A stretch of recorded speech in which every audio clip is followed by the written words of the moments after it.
All right, so let's get right into it today. We're going to be taking a deep dive into something that I think pretty much everyone listening can relate to: social media. Oh, yeah. It's everywhere, right? Facebook, Instagram, Twitter, TikTok, YouTube. And I mean, it's how we connect with people, stay up to date, kill time. But, I'm really glad we're doing this deep dive because you sent over some really fascinating research on the maybe less glamorous side of our feeds. Yeah, it's interesting. It's become kind of a double-edged sword, this social media thing. I mean, on the one hand, it's amazing for connection and sharing and all that, but there are some pretty serious potential downsides. Yeah, and that's what I'm so curious to kind of dig into today. I mean, those hidden costs of, just kind of endlessly scrolling and, all the likes and stuff. Are you ready to get a little meta about our social media habits? I'm ready. Let's do it. Okay. Perfect. So let's start with something that I think has been getting a lot of attention lately. And that's, the impact of social media on mental health. And I think it's important to point out right away that this isn't just a young people problem. I mean, the research is showing that excessive social media use can have a real impact on people of all ages. Yeah, absolutely. Yeah. Have you ever just been scrolling through your feed and then all of a sudden you just feel kind of like less than? Like everyone else has these perfect lives and we're all just over here struggling. Oh, yeah. I think we've all been there. Yeah. It's like you said, we're comparing our behind the scenes to everyone else's highlight reel. Yeah. And there's research actually showing that it's passively scrolling, just consuming without engaging, that's more strongly linked to those feelings of envy and depression. Yeah. So that's different from using social media to actually connect with friends or, share experiences and things like that. Yeah. Those seem to have more of a neutral or even positive effect. So it's not just how much time we're spending, but it's how we're spending it. It really is. Huh. That's interesting. So, this reminds me of something called social comparison. Like logically, we know that people are only presenting like the most idealized versions of themselves online, but it's really hard to escape that feeling of comparison, when you're bombarded with all these seemingly perfect lives. Do you think that's something that is really impacting people's self-esteem? Oh, absolutely. Yeah. Even if, intellectually it's not a fair comparison, it's still hard to escape that feeling. Yeah. It's interesting because thinking about all this, something else has always kind of struck me about the online world and just how it can sometimes really bring out the worst in people. Have you ever encountered cyberbullying online? Oh, yeah. Unfortunately, it's more common than we'd like to think. Yeah. Yeah. Right. What do you think it is about, the internet that makes people say things that they would never, ever say to someone's face? I think the anonymity factor plays a big role. People feel emboldened when they're hiding behind a screen. It's like there's this disconnect between the online world and real world consequences. Mm-hmm. Yeah, and because it's happening online, it can feel really inescapable for the victim. It's not like traditional bullying where you can, physically leave the situation. Online, it can follow you everywhere. Exactly. Yeah. So what do we do about that? I mean, is there anything we can do? Well, I think it starts with each of us. Yeah. We have to try and cultivate a culture of empathy and respect online, just like we try to do in person, right? And always remembering that even a seemingly harmless comment can have a real impact on someone. Yeah. Especially when it's, amplified by the online world. Yeah, it's so important to just pause and think before we post. Sometimes, honestly, it probably means choosing not to post at all. That's a great point. Yeah. Okay, so we've talked about, mental health and cyberbullying and all that. But I kind of want to switch gears for a second to something that's maybe a little lighter, but it's equally important. Okay. Be honest. How much time did you spend today scrolling? And no judgment here, because honestly, I've probably spent way too much time myself. I mean, who hasn't, right? Right. It's so easy to get sucked in. These platforms are designed to be addictive. They really are. And the interesting thing from a psychological perspective is the role of dopamine. That neurochemical associated with pleasure and reward? Social media is like a master at triggering those dopamine hits. Whether it's through the notifications or the likes or just that endless stream of new content, it keeps us coming back for more. Yeah. It's like we can't stop playing even when we know we should be doing something else. Yeah, exactly. So is that like a real thing, social media addiction? It is. It is a real thing. And it's not about demonizing social media entirely. It's more about understanding how it's designed and how it can really kind of hijack our brains, Yeah. Okay. So to be clear, it's not about never using social media. It's just about being more aware of how it's designed to keep us hooked and making conscious choices about how much we engage. Exactly. Reclaiming your time and attention, making sure that social media is serving you, not the other way around. Okay. That's a really good point. So we've covered mental health, cyberbullying, addiction. Now, for a topic that I think is, well, it always feels a little big brother-ish to me, privacy concerns. This is where it gets a little creepy for me. I mean, we all know that these platforms are collecting our data, but like, how much do they really know about us? It's pretty extensive. I mean, they collect basic demographics like your age, your location, but also things like your interests, your political views, even your social connections. Think about it. Every comment, every friend you add, it all gets fed into those algorithms. So that quote-unquote free app isn't really free. Huh. We're paying with our data. Yeah, you could say that. Okay, I get that, like from a business standpoint. But where does the privacy concern come in? Well, this data can be used in ways that users don't not be comfortable with or even aware of. For example, it can be sold to third-party companies for marketing purposes. Yeah. And, there's always the risk of data breaches. Imagine your personal information, your browsing history, even your private messages, all of that potentially falling into the wrong hands. And then, there's the potential for algorithmic bias too. Oh, wow. I never really thought about that. That's kind of scary. I mean, are we really trading our privacy for convenience and entertainment? Is it really worth it? Well, that's a great question, and it's one that everyone needs to answer for themselves. There's no easy answer. It's a really complex issue. Yeah, it really makes you think about, what are we really giving up? For sure. Yeah. This is definitely making me reconsider my own relationship with social media. It really is. I think it's good to question these things. Yeah, it is. Okay, so, we've talked about all these potential downsides, and it's kind of a lot to take in. Where do we go from here? I mean, is there anything we can actually do to protect ourselves or to, maybe even create a healthier relationship with social media? It can definitely feel overwhelming. Yeah. But I think the key is to focus on action. Awareness is the first step. And then from there, we can start making more conscious choices. So what does that look like? Well, one thing to consider is setting boundaries. Just like we set boundaries in other areas of our lives, like work-life balance or eating habits, social media deserves that same kind of thoughtful approach. Yeah, that makes sense. So, for example, maybe designate certain times of day as social media free, like, I don't know, during meals or an hour before bed. Yeah. It's funny you say that. I'm totally guilty of scrolling in bed. And then I wonder why I can't fall asleep. Right. It's like our brains don't know how to switch off. We need that time to unwind.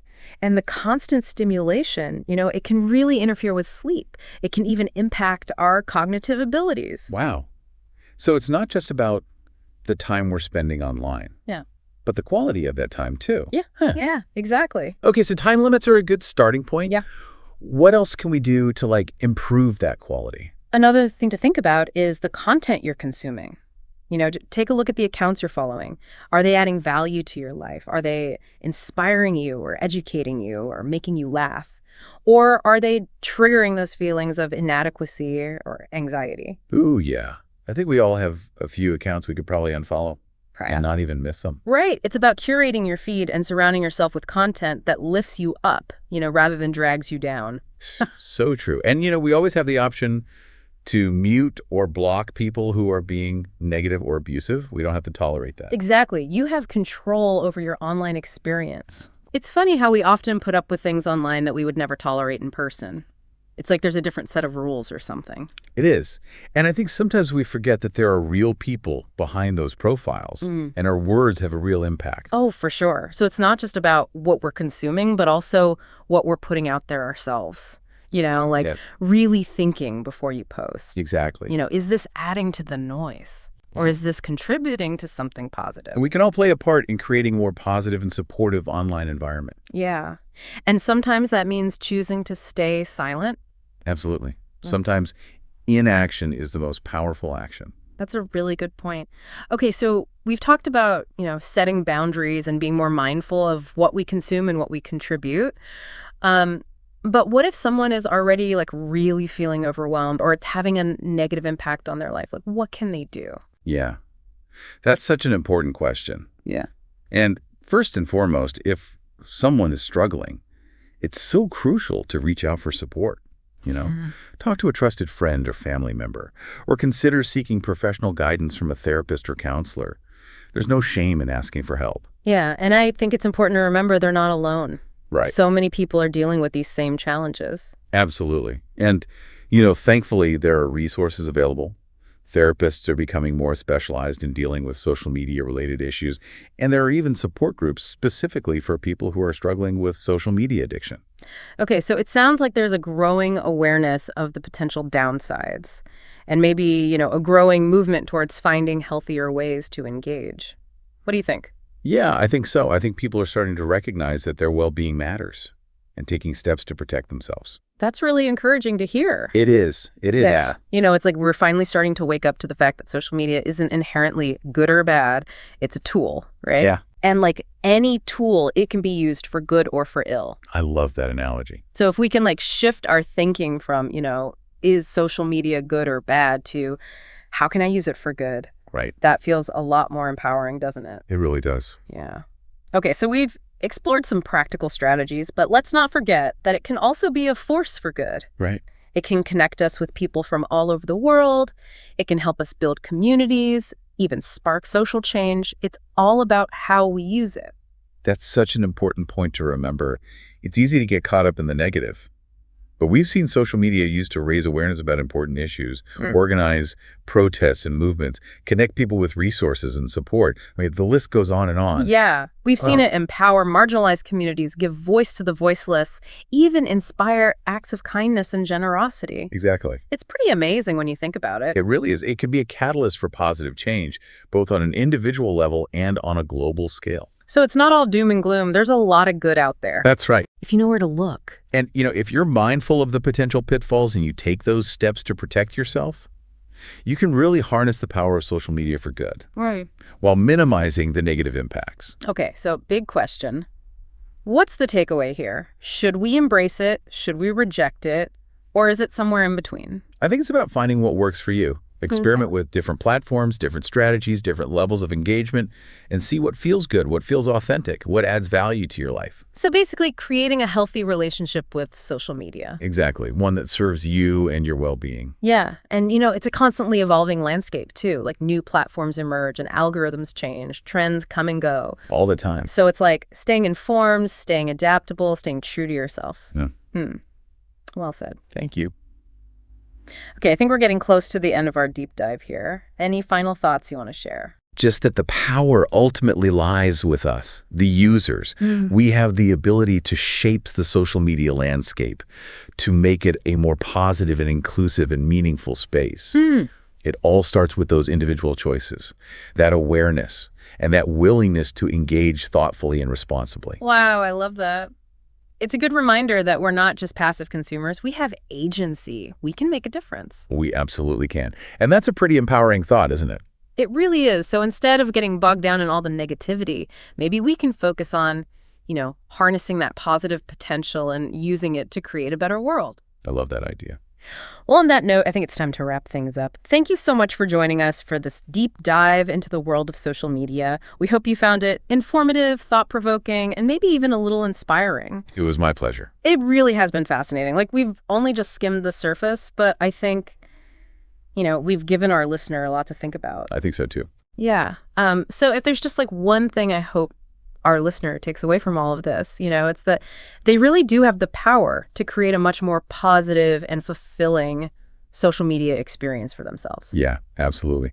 It all starts with just being aware of the potential, pitfalls. Yeah. And having some strategies for dealing with them. Yeah. Knowledge is power, right? It really is. The more we understand how these platforms work, how they affect us, our brains and our behavior, the better equipped we'll be to, make better choices about how we use them. Exactly. And those choices are going to be different for everybody. There's no one-size-fits-all approach. Yeah. Maybe for one person, it's about setting stricter time limits. Maybe it's about being more selective with who they follow or even, taking breaks altogether. Yeah, yeah. So it's really about tuning into your own needs and just figuring out what feels right for you. And just remembering that it's okay to experiment, Adjust your approach as you go. What works today might not work tomorrow. Exactly. The key is to be flexible and to be adaptable. Right. And just constantly evaluate that relationship with social media. Ask yourself, is this serving me? Is this adding value to my life? Is this making me feel good? Yeah. If the answer to any of those is no, then maybe it's time to make a change. Yeah, and it's okay to ask for help too. Right. If you're feeling overwhelmed, talk to a friend or a family member or even a therapist. Absolutely. I think sometimes we forget that we're all human. We all struggle sometimes, and it's okay to not be okay. Yeah. And your worth isn't, defined by the number of likes or followers you have. So true. Yeah. Your value comes from within. Absolutely. All right. Well, I think that's a perfect note to end on. It is. So, listener, we've given you a lot to think about, but hopefully, even more importantly, the tools and knowledge you need to create that more positive and fulfilling experience for yourself. And remember, you really do have the power to make this digital landscape a better place. You can be a force for good. Yeah, that's a powerful thought. So thanks for joining us for this deep dive, and we'll see you next time for another, fascinating exploration. Until then, stay curious, stay informed, and stay true to yourself.